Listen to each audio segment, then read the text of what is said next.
we kind of wanted to take this opportunity this morning before life gets kind of crazy with everybody going back to school and before the New Year kicks off and all those types of things, to give you a chance to hear a little bit about what's kind of going on in our church right now, and kind of a little bit about the direction that we feel like we need to go for the fall, and then even going on into the spring. If you're visiting with us, this is not our typical way of doing things. I hope you will bear with us, but it gives us a chance as a church to kind of get on the same page together, and then actually this will be maybe helpful for you as a visitor if you're looking for a church home, to kind of hear kind of where we think we need to go and how we think we need to care for people.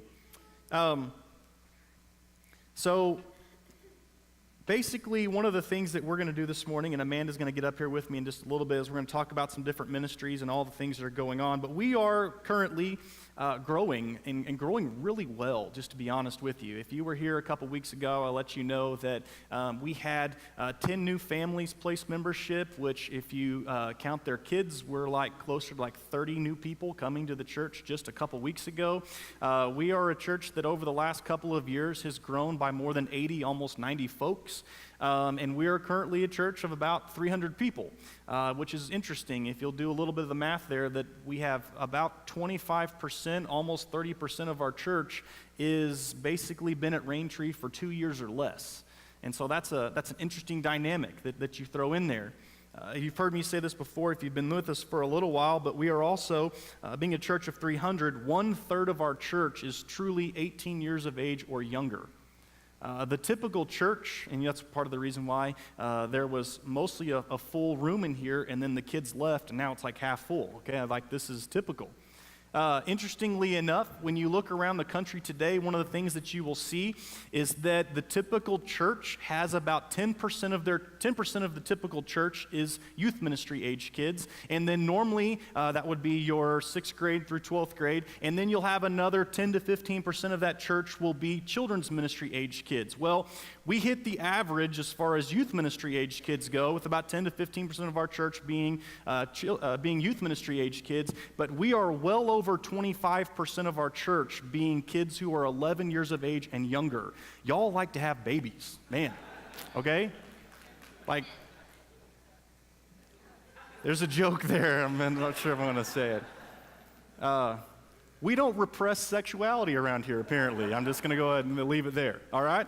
But that's us, okay? Like, this is our church. And so we have all of these kids, we have all of this. This is the demographic. And then you mix that with the fact that, like I said, this church has been if you've been with us for a while, you know this, like, this church has been on a roller coaster for probably the last 10 years as far as, just to be honest with you, some stability issues.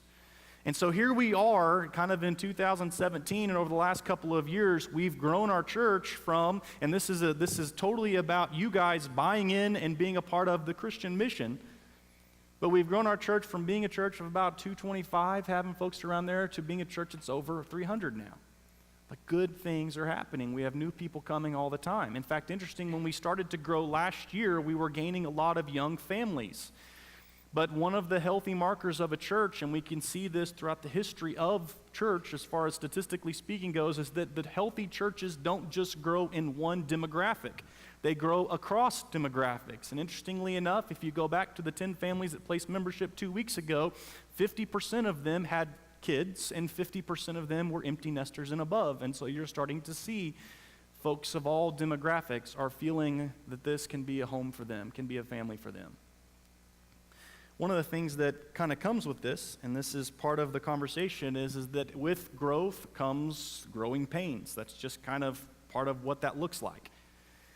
So what I want to do this morning is to spend a little bit of time sharing with you where we think the growing pains are, and then also giving us a few of the solutions that we think we can make that aren't big solutions. They're not huge, crazy things, and they're not going to challenge you to dedicate the entirety of your spare time to us. But at the same time, one of the things you will hear from me this morning, and I know Amanda will bring this up too at some point here in just a few minutes, and that is many hands make light work. And that's got to be in many cases, I think that has to be the dedication of the church. One of the first challenges that comes with us, especially if you look back at the demographics of our church, unless we're going to put our kids into some sort of a sweatshop, finances are always going to be a little bit of an issue. And so what we have to do with basically 200 adults is take care of the finances of our church. Now, we've done everything we can to be frugal. We've done everything we can to honor the money that is given. But one of the things that tends to happen in our culture today, and this is going to be the challenge not just of our church, it is the challenge of the church in America, and that is twofold. The temptation is to believe that we can do one of two things. We can either dedicate our time or we can dedicate our money. And then we have those super Christians that do both. What I'm going to challenge our church to do, and what I think the challenge of our church is for all of us to buy into the fact that we all need to be doing both. We need it.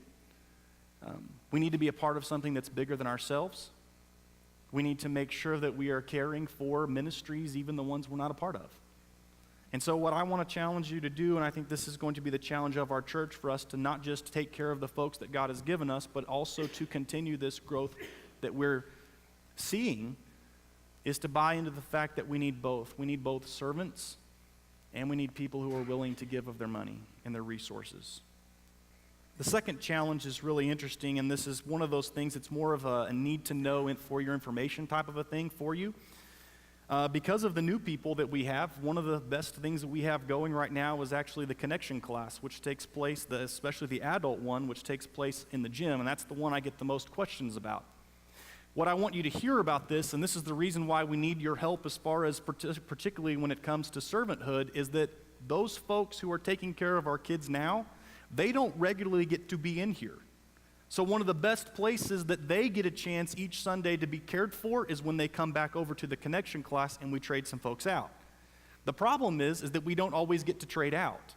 And we have folks that work down there the entire time, and their Sunday basically is, well, it's down there. And so being fed, being cared for, building relationships with people of their own age is not an option for many of those, and that's what the connection class serves when it comes to children's ministry. For those of you who are new, or for those of you who are trying to get to know us and learning a little bit more about us, that's a wonderful place for you to come to. It's table discussion, gives you a chance to have some lighthearted conversation, and then at the same time gives you a chance to meet some people and to get to know some folks. Where I would say the challenge lies for our church is that doesn't need to just be a new member class. For those of you who have been with Raintree for quite a while, you're part of what makes the hospitality of Raintree special. We'd love for you to come across, to help people feel welcome, to help them kind of integrate in, to help folks build relationships, and then also to make sure that these ladies and men who have been serving in our children's ministry get a chance to truly engage others. Next thing is going to be a small group conversation. Let me go back for just a second. The other thing when it comes to connection classes that I think is important, and I apologize for skipping over this, our teenagers come in here. That's a big thing for us. We want teenagers to be in this room when we take communion, when we worship. We want our teenagers to be in this room when we preach the gospel. We want them to be a joint participant because our church believes in multi-generational church.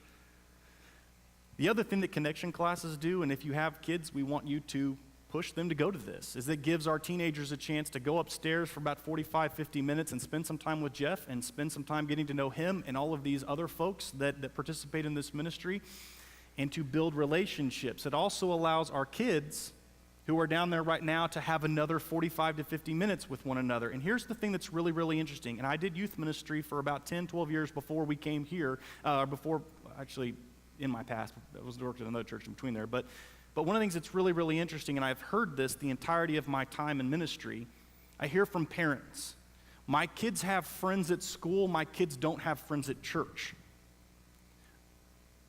There's no substitute for shared experience.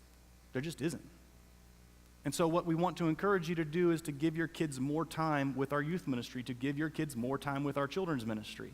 That's how we build relationships. It's how we build relationships as adults. There's no substitute for shared experience. And so I hope I want you to see that's the purpose of these connection classes, but it's also the challenge, I think, to some degree for many of us, and that is to plug in. Small groups is the next one that's really interesting as far as challenges go. Statistically speaking, across the nation, and this may come as a surprise to at least some of you, although if you've ever been a part of a failed small group, it won't be a surprise to you, but 50% of small groups don't make it. It's interesting. 50% of small groups don't make it. And what's crazy about even this entire conversation is that even though 50% of small groups don't make it, if you begin to parse out what that percentage actually means, you will see some interesting stuff there. 75% of empty nester small groups do make it. 75% of empty nester small groups do make it. You'll see that in our church here at Raintree. We're no different. We're not an anomaly. Our empty nester small groups are doing really well. They do really well at taking care of one another. They do really well with regularity. They do really well with building relationships within those small groups. And if we're just being honest, the obvious factor is the kids. Small groups with kids in them are very, very difficult. If you go back in Raintree's history, and this is before my time here, and I'm just going to spout off what I've been told here, so if this is not correct, I'm going to throw somebody else under the bus, okay? At least a few years ago, the idea was, okay, well, let's do a babysitting service at the church so that folks can go to small group. And in like 3/4 of a year, Raintree spent $18,000 of its budget babysitting kids. I think that's bad stewardship for us today. So it's not just that, it's also the fact that I've already shared with you the conviction that we believe in multi-generational church. We believe our kids need people in their life, they need adults in their life. One of the things that's really interesting, since I'm throwing out statistics this morning, is that children or kids who have 2 to 3 spiritual mentors in their life, 75% of those kids walk away from church. Kids who have 7 to 10 spiritual influences in their life, we keep 70% of those kids. It's an obvious correlation. The more people we have blessing the life of a child, the more people we have blessing the life of a teenager, the more we keep, the more stay in faith and keep walking with Christ. One of the things that's interesting is you will see this in small groups with families. You will see this in small groups with kids. Part of the struggle, or here's at least several of the struggles, is that kids get sick. People have job changes that affect their hours and travel schedules. Just like our church, people get pregnant, have another baby. That throws off all of the regularity of life. Parents, even in our culture today, go back to school. And even if you look at the job change thing that I mentioned a second ago, in America today, people are changing careers every 4 to 5 years. Not just jobs, but an entire career is changed every 4 to 5 years. And so life is constant change, especially for people who have kids. Then you begin to throw in the fact that when you get kids into a small group, especially younger kids, it feels like 42 Tasmanian devils just ran through your living room while adults are trying to have conversation. And somebody's right in that vulnerable moment where they're about to say something big about their life, and here comes like a Nerf dart flying through the air. But that's life with kids. That is what it is. So one of the things we want to do is we want to offer you a couple opportunities, because I also want you to think back for just a moment. I just mentioned that we have like 80 people in this church who have been at Raintree for 2 years or less. And that is this. If you're doing small groups right now and you have a small group that you like, we want you to keep doing that. But we also want to offer you something else if it's not working. This is something we've talked about with quite a few of our small groups that do have families. Many of you have already heard from me. We've talked, or you've heard from Amanda. We want to offer you a new thing that we're going to do up here on Sunday nights called Equip. And basically what we're going to do with that is it's going to be a hybrid model of small groups that meets up here. With table discussion, give you a chance to get a little bit of teaching with 15 to 20 minutes of teaching, give you a chance to get round table discussion with people across all age spectrums. This is not just for young families. This is for anybody and everybody. And we're going to meet for an hour, 15 minutes of teaching, about 35 minutes of really wrestling and talk and getting to know people, and then another 10 or 12 minutes or so of us getting a chance to do some specific prayer time together. It's going to look like small groups, except we're all going to try to do this together. What we hope to eliminate within this is when baseball season kicks up and half your small group has kids playing baseball, 2 people aren't sitting in their living room going, well, we thought we were having small group tonight. Or flu season, cold season hits, and the next thing you know, half of your small group has kids sick. and you look up and you're like, well, do we do small group tonight or do we not? Because nobody's here. The other thing I think it affords us, there's a couple other things I think that will be very helpful in this, is that we can do a better job with more regularity of doing some gender breakout. And the opportunity at that table discussion to have conversation with ladies and men that you are getting to know week in and week out is that the conversation can actually go deeper. And let's just be honest, okay? A lot of women or men, based upon whatever they're struggling with, they're not telling the entire group of mixed gender people that. That's not going to happen. But getting a chance to have the same folks at your table week in and week out, and we're going to try to do some of that, can be very, very helpful. The other thing is this. It's really difficult, especially in our culture today, to go from this room to somebody else's doorstep if you don't know them, to just walk into their home. So what does it look like to have a little bit of a bridge in between that allows the 80 brand new people of our church to integrate in and to get to know people so that we don't just, well, we had 4 minutes of greeting time, which I know is a little bit long for some of you. The introverts in the room are like, look, 15 seconds and we're done. That's fine, all right? I can wave from a distance, okay? All right? I've been told, and I think it was one of our new members, they're sitting back, they're over here, they're actually over there, but they're over here, okay. I don't want to embarrass them because they are the introvert. We were told we were annoyingly friendly church. I wear that with a badge of honor, both parts of that, by the way. But I want you to know, like this is an opportunity for us to build relationships across the church. To talk about children's ministry, I am totally out of my element, so I'm going to invite Amanda to come up here, and I'm going to kind of let her kind of unveil to you a little bit of kind of where we think we need to go and kind of what we're trying to accomplish. So if you would, first lay out for everybody kind of the vision of our children's ministry. You guys are, she got the mic. We're in trouble now. For the last several years, Josh, we have kind of followed something called the Orange Philosophy. And I think I love it because it's so simple. And it basically says that families, you're the red, you're the heart of the home. And church, you're the yellow, you're the light to the world. And when you mix red and yellow together, you get what? Orange. And that is two important pieces coming together to influence the next generation. Families can't do it all by themselves, and churches can't do it all by themselves. We need each other. So that's kind of my vision, is that our church as a whole sees the need and answers the call to disciple that next generation, and it's going to take all of us. So this is kind of the joke that we do have on staff, or as far as this goes, and that is I promise never to hire a minister that is older than Amanda, because we can always tease her about being the oldest one on staff. Mean. It's so mean. She's been here for 42 years. So I just want everybody to know that. No, I'm just kidding. Okay, so look, all right, as the senior minister on staff, what have you seen? She's been here for 10 years. What have you seen in the last 10 years? What have you experienced? What would you share for us?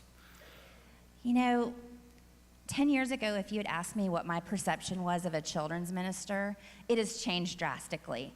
I thought that I was getting paid to do two things. One was multiply or duplicate myself enough so I could be as many places at one time, or to find a way to consolidate every child we had into one room where I would gather all ages and teach them about Jesus, so that all you can come to church every Sunday and not be bothered with them. That's what I thought my job was. I am more and more convicted that it's not it. That is not it. That's not safe. That's not wise. And we've got 60 some odd kids back there, and I can't do it on my own. So the more that I study God's word, the more that I am convicted that God wants our church to do this together. I've watched volunteers get burnt out.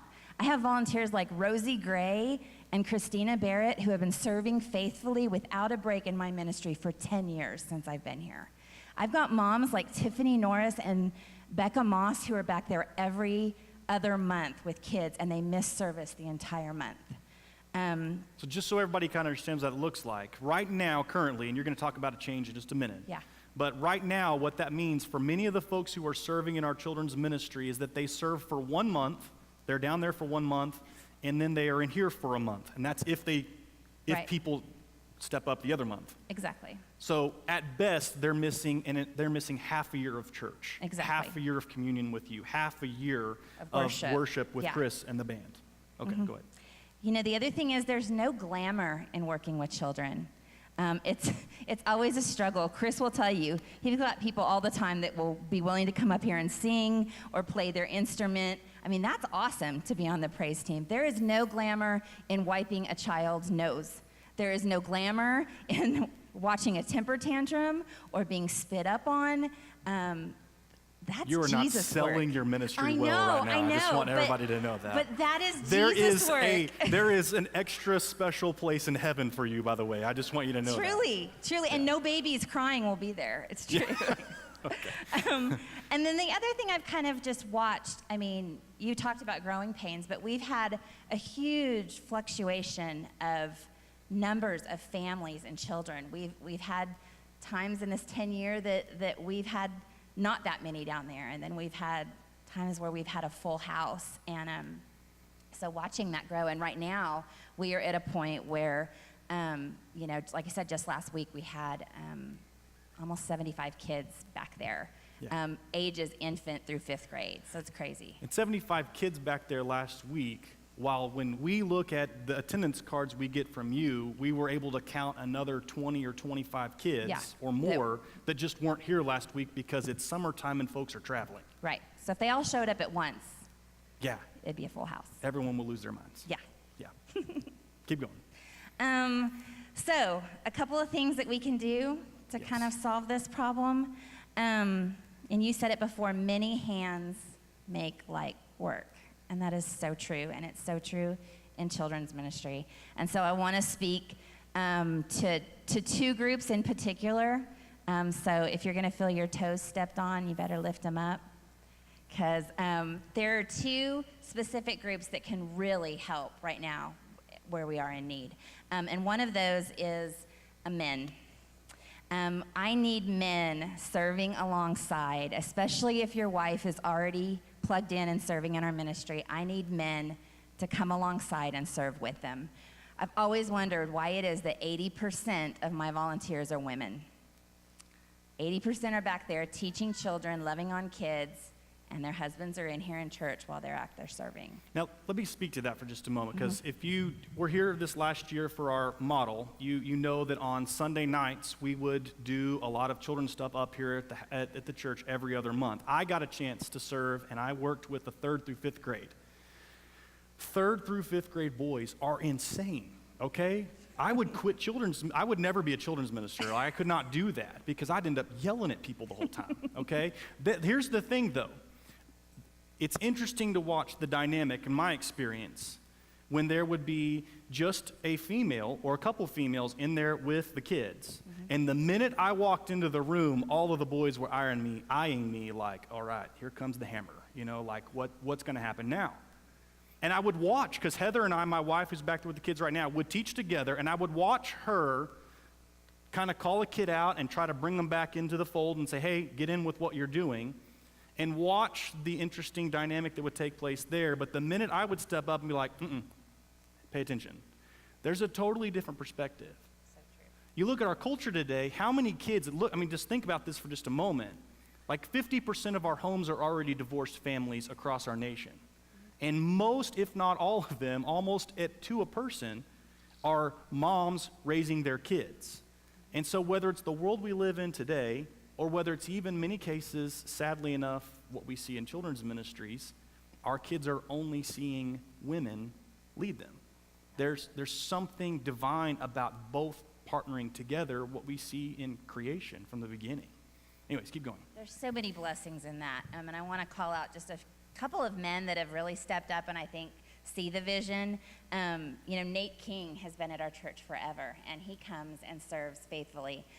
Jonathan House serves with Hannah. Kent serves with Janice. Michael Wood, Jeff Carr, Nick Clifton, when I know I sign up those wives, I know their husbands are going to be with them. And that's a less person that I have to recruit to be in that room. I think, we talked about spiritual formation of boys. They need to see men teaching and leading them. Behavior help, he is so right. The whole dynamic of a room can change just by having a male presence in there. And I think it affords men the quality time to spend with their wives and kids. We have lots of dads who work all week or travel during the week, and that hour they can spend on Sunday morning is quality time with their kid, talking about Jesus, whereas we don't carve that out very often. Yeah, and I was going to say that would be the other thing that was interesting about for our family that was a blessing, and that was like when we would get a chance to interact with all of the age groups, my personal kids would come home and ask me questions about what we had done together in class. And what's crazy about that, though, is many of us, especially as parents in the room, and I think a lot of you will understand this, you're constantly thinking, okay, am I praying enough with my kid? How do I do devotional stuff with my kid? How do I do any of those types of things? And I'm not quite sure how to do that. And if you come back to what we talked about a minute ago, that there's no substitute for shared experience, my kids are asking me questions now about our shared experience in serving in the children's ministry. And now I had the easy door in to talk about faith and Jesus and all those types of things, while having made sure my wife doesn't come home from children's ministry frustrated, because if we're going home frustrated, we at least came home frustrated together because we served together. Yes, yeah. Exactly. The other group I want to speak to specifically after men is my sweet empty nesters. And I have some that have been so faithful. Donnie and Connie Evans, Gary Christine Shaw, The Days, Ann Nixon, these people that have stepped up and said, we're going to jump out of our comfort zone and we're going to spend time with young kids. I've heard for so many years the thought, and have been said out loud, like, well, I already served my time. I did my time. I served in Bible class when I was younger and had energy, and I get it. I totally get it. Here's what I need to say to that. You can retire from being a Girl Scout leader. You can retire from being PTA president or a classroom teacher. God does not allow us to retire from kingdom work. Okay? God does not allow us to retire from kingdom work. And about those I don't wannas, because I have the I don't wannas a lot of times. My great-grandmother used to tell me, sometimes you do what you ought to do, not what you want to do, because God told you to. It's hard, I get it, but they need you. This generation needs you. Their moms and dads need you. They're worn out. And if we're talking about multi-generational, I want every age back there, either holding babies or teaching a 4-year-old about the miracles of Jesus. That is so important. We need them now more than ever. Well, and so this will be the thing. So we've kind of done our pitch now. You kind of know what we're doing. Yep. How do we fill these spots? What do those spots look like? So like you said, right now, I have it down to what we need on a Sunday is 22 people. And that's across from right now to connection class to equip. On a given Sunday, I need 22 people to fill those spots. So right now, we do that every other month, so that's approximately 44 volunteers that I have to recruit. And let's be honest, that has been, for folks sitting out here, you know this. Some of you have struggled with that because the idea of giving up half of a year to staking an entire month to be in children's ministry has been something that's been difficult to commit to. So what change are you implementing now then? So we're going to cast the net wide. And God is trying to give me the boldness and security in this. But we're going to say we need 84 people. So that means we're casting it wide, guys. That means a third of y'all have to be serving. This is the only way it works. But we're talking about everybody serving one Sunday a month. So you would sign up to do the first Sundays of the month. And from here to December, you're only back there 4 times. I mean, that is it. One Sunday a month, you do your thing, and you're back in here for the next 3 Sundays. Or you sign up for third Sundays based on your calendar, however that works for you. Whichever weekend you're here in town the most and you can commit. Guys, I provide all the lesson material, all the supplies. You don't have to come up with anything. I will send you reminders. I will email you your lessons. I will be there to support you. I know some people are thinking, like, I can't come up with a lesson to teach kids. You don't have to. You And just by have the to be way, there. let's talk about that for a second, because you talked about Orange for a moment. The best curriculum on the market is what we're using. Absolutely. The best curriculum on the market is what we're using. It comes from a group, which it's the Orange group of folks, which is where we've taken all this from, and it does an excellent job of not just giving you your kids great teaching during this time, but it also allows us to do some very special things multi-generationally. Absolutely. It's so cool. I'm so proud to be using it. It's not an inexpensive curriculum, but it is so full of so much good, and our kids are loving it. So that's what we're pleading. I'm pleading that if you're a couple and you're willing to serve, that you will sign up for a slot together, because when a couple signs up, that's one less person I have to recruit. And to serve for one Sunday a month, to know everything's going to be provided for you. I made those poster boards, and I was praying as I was gluing every little time slot down, just praying that God would have those filled. I promise you will not regret being back there. Tell us where the sign-ups are at. So the sign-ups are right there out in the lobby. There are 3 poster boards. One's for Sunday morning during this time, one's for connection class, and then one's for equip on Sunday evenings. But like I said, we get all that filled out. Then from now until December, every slot is filled. We're hoping to have teams. So if on a given Sunday you have to go out of town or you're sick, you can call up that team member and switch Sundays. It should be easy for you. So all you have to do is go back there and look up which Sunday you want to sign up for. I will give you an orange paper. Make sure and leave with an orange paper. I will have that for you, and that'll give them more details. All right. Thank you very much. Thanks. Yep. I would like us to give Amanda a hand, if you would.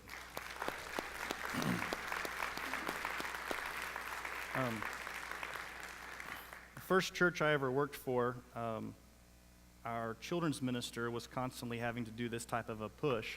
And at one Sunday, we were struggling for the amount of people that we needed to help. And so they took the Bible class time to make picket signs. And then during right at the start of the sermon, the kids just came in picketing, screaming, "We want teachers." Like, we will do this to you. I am not above doing that to get you involved. The one thing that's really interesting, and you can just give you a little bit of a picture of who we are and kind of what we've been chatting about. Like, here we are. This is us. This is a church of 300, a little bit more. We're doing well. We're growing pretty well. We're taking care of one another. But these are kind of the challenges that sit before this. These are the interesting demographics and interesting things that are just kind of going on with who we are. And I promise you, I have ministry friends who would die. They would love to have the demographics that we have. Because you're not, blind to this either. We have churches across America right now, all over the place, that are dying. We're not one of those. We're doing well. God is, for some reason, blessing us and caring for us and taking care of us. And the one thing that I think has to be a part of us continuing this process goes back to many hands make light work. Most churches have a handful or more of people that carry them financially. Let's spread that out. Most churches have, and you've heard these numbers, 20% of their people do almost all of the work. Let's not be that church. Let's share the responsibility of not just caring for one another, but taking care of one another and taking care of the next generation. And the next side of that, too, is I hope you've seen across when it comes to some of these major programs, there is a real purpose behind what we do. Like, we've thought intently. Now, we may not be the smartest people in the world, but there was at least an intentional thought behind why we do the things that we do, whether it's connection class or what takes place in here or what we're doing down there with the kids during this hour, but then also during our classes, and then even coming back, whether it's you heading to a small group or it's you coming and joining us and working with this equipped conversation. There's a purpose and an intentionality behind it. If you need to ask questions, please come and talk to us. For those of you who are small group leaders, we have a meeting, hopefully you remember this, we have a meeting upstairs in the Joy class, which is basically upstairs in this back corner, right after this service. And we're going to get a chance to talk. What does this look like for you? What would you like to do? This is not typically our normal Sunday sermon as far as all that type of stuff goes, but I hope that you've gotten a little bit of a picture about who we are and what we're trying to accomplish here, and that there are some really, really good things that are happening. I want to say one quick prayer, and I'm going to invite the band to come back up, and we're going to have one more song, Hope you'll stick around for connection class. If you're a small group leader, please come meet with me up there. And if you have any questions, come talk to us. And right in front of you, and we have this table that Amanda has out there for sign-ups and has wheels on it. And if you do we're going to look at you and then duck away and keep walking, we're going to wheel in front of you over and over until you see us. Let's stand up and we'll pray, and then we'll have our final song.